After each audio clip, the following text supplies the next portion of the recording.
All right, guys, welcome back to another video. It's your man Jay. We're going to talk about it today. We're going to talk about the Galaxy S26 Ultra. This is a week after having this phone. I can't believe I've had it a week already. I'm not talking like 7 days. It's hard to believe I had it that long because I've just been enjoying it, man. So the first thing I want to say is the people that are asking, should I trade in my Galaxy S25 Ultra? The answer is no. The difference that you're going to see with these is slightly, to me, slightly improved hardware, which is just a more rounded feel. It's not as wide. Also, when you get both of these in hand, you get slightly changed hardware. That's what you're getting. You're getting the same experience. It's just a little bit different. It's a little bit different. So I'm not going to try to sway you to get the S26 Ultra if you have the S25 Ultra. But what I will say is that if you just really want it, go for it. There are some minor improvements. But I think you're still going to get the great experience that you got on your S25 Ultra. Some of you guys have already commented on previous videos saying, I decided to send back my S26 Ultra because I just feel like my S25 Ultra was enough. And I get it. But if you have something like the S23 or the S22, I could, recommend that you upgrade if you just feel like you just have to get something new. But even those devices are still holding good weight. And I think they're still performing well for a lot of people, especially the S24 people.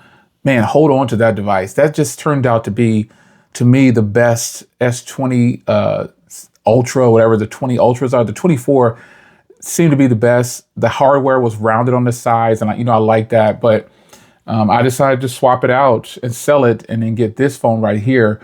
But I do have some regrets from getting rid of my S24 Ultra, but I could ultimately get another one. But we're here to talk about the S26 Ultra, but I wanted to get that conversation out of the way for all the people that keep asking, if I have if I have yada, yada, yada, should I switch to this? And the short answer is going to be no for a lot of people.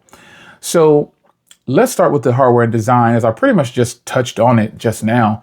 This hardware is a slight bump and change in hardware from the S25 Ultra. It's more rounded on the corners, but it's still flat. It has a little bit of chamfer on the edge, which makes it feel a little bit better in the hand. Like when you're holding it like this, it's a little bit of chamfer on there to make it feel a little bit better in the hand. But in the end, this is still a big boxy phone.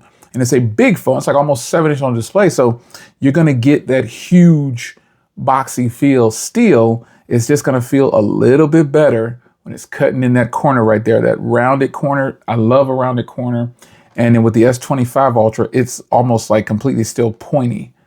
So that's something that you could look forward to. You get a different aperture on the camera modules here, but they're the same cameras. You just get a different island for its place. Like it's kind of not just circles now. It's kind of raised up, going in the same direction as the S25 Edge. So that's little small changes that you're getting. And then of course you're going to get the newer processor or whatever is inside and things like that. But you're still not getting any Bluetooth functionality with the pen. That is not something that's happening. The pen is nicely tucked away in the corner.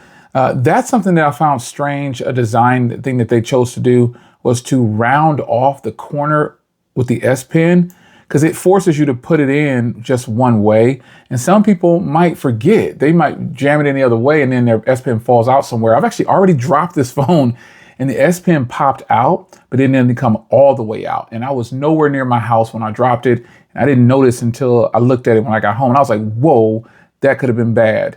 But it ultimately was at about right there. Like it unsnapped itself, so it didn't pop out. But I feel like the way this phone is built, having the S Pen curve with the body of the phone, they could have just slid it over more right here. And they have it on the corner here, but it's a flat corner. You see, so they probably didn't like how this one kind of pokes out a little bit. And this one right here is formed to the phone. So that might have been something that they were looking at. Get this cleared out here. That might have been something that they were looking at. But in the end, it's not a deal breaker or anything like that. It's just, I'm talking about the hardware. So that's something I need to point out to you. Now, the screen on here is still beautiful, just like the other one. The keys are in the same spot. Ultimately, nothing physically has changed too much about it. You have your SIM tray on the bottom still. Everything is still S20 Ultra, whatever your number is. So yeah, the display is beautiful. It's a win all day long. So I think it's just going to come down to whether you like these new rounded corners, really, honestly, or you like how the back looks. I like the way this phone looks as well. And I think it looks just as good as the S25 Ultra and all the previous Ultras, man. It's a good looking phone. And there's really nothing bad to say about the hardware other than the fact that they get some bonus. Samsung gets a couple of bonus points now because I've always complained about the squareness of the Ultras and they rounded it off a little bit. So I'm a fan of the rounded corners on the Ultra. I'm not one that's not happy with that. I like that. So I'm not mad at it. I just, I respect the people who don't like it and the people who are, you feel some type of way about it. I get it. I understand. So with that said, the hardware, it gets a pass. I like it a lot. And especially the screen. Let me start up a video so I can show you the screen. Now remember, I do have a matte screen protector on here. And what I'm going to do is I'm going to go in and I'm going to turn off privacy display. I'm just going to switch it all the way off. I'm going to turn it off so it doesn't affect. You can see it's coming now from my matte screen protector and there's nothing there. So now I'm going to go into a video and start up a video for you so you can see this beautiful display. Now in this video, I'm actually going to play the sound from this video. And we're going to go ahead and just listen to the speakers on it real quick. It's really, really solid speakers. I think I'm on Do Not Disturb. Hold on. I'm on Do Not Disturb. Let me turn off Do Not Disturb. Phone's trolling me. Do Not Disturb. Where you at? Right there. Let's get some sound here.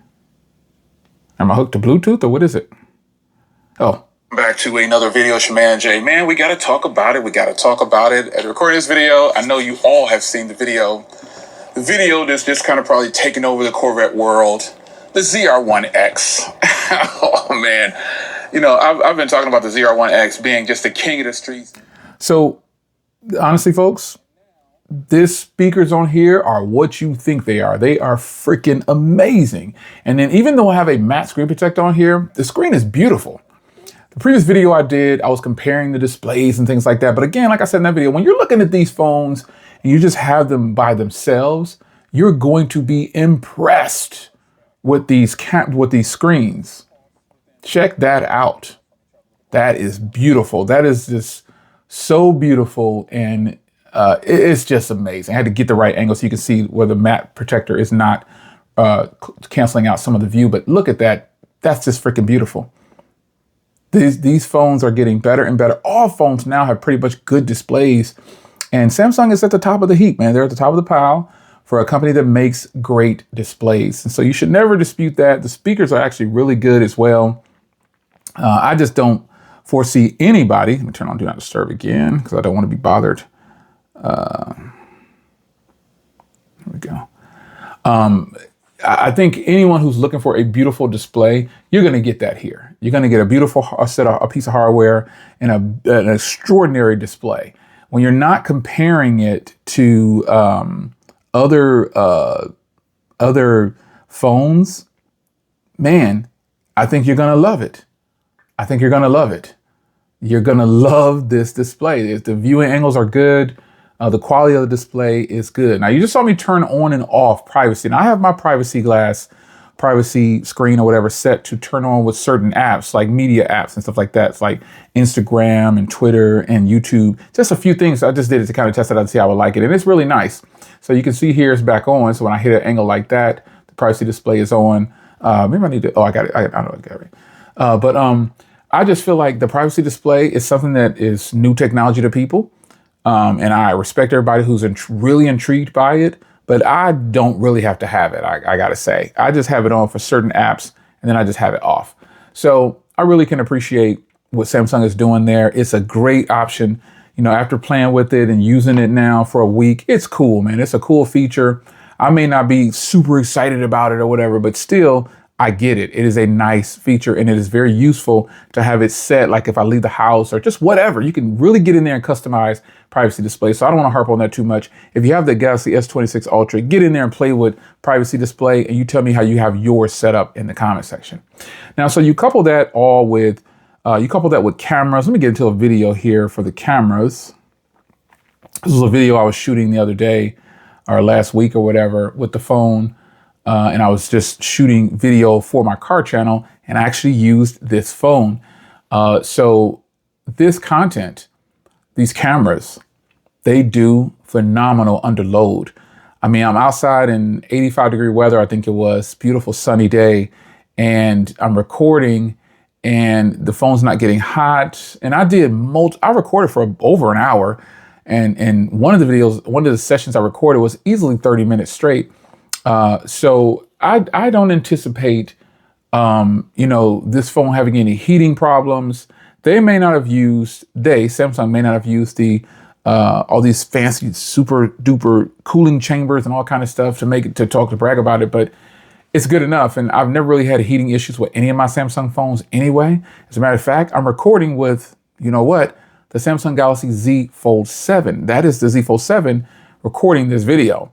And obviously I'm using the DJI mic. I always use external microphones when I'm recording at my desk for something like this, because I want you to have the best audio or whatever. But the phone does have good audio. So, when you're talking about a phone like this, when I recorded this video with this phone, I did not use an external mic, and it actually came out fairly well.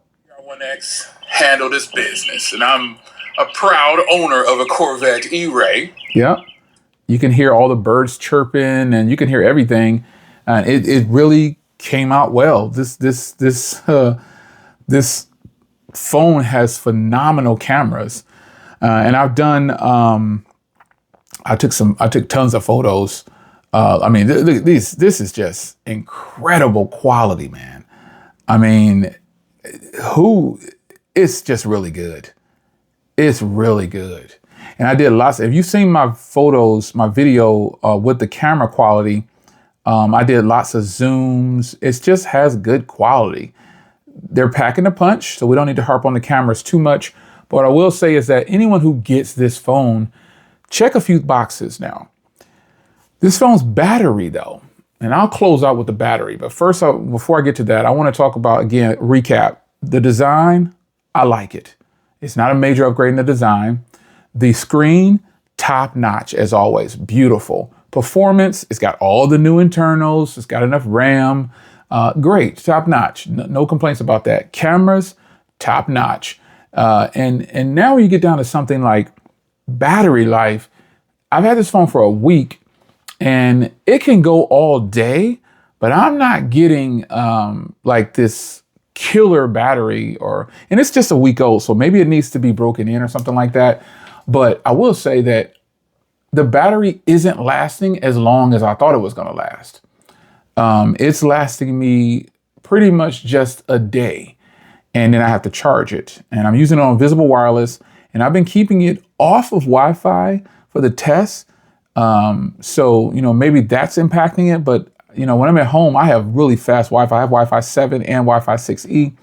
And the phone will automatically connect to the Wi-Fi 6E most of the time, because that's the one that has the blanket in the house. I only have Wi-Fi 7 in my office.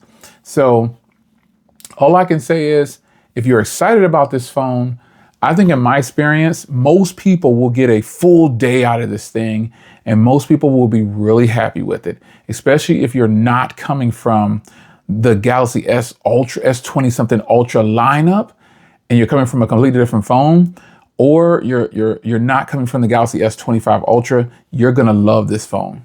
You're gonna love it. It's your man Jay. I hope you guys enjoyed.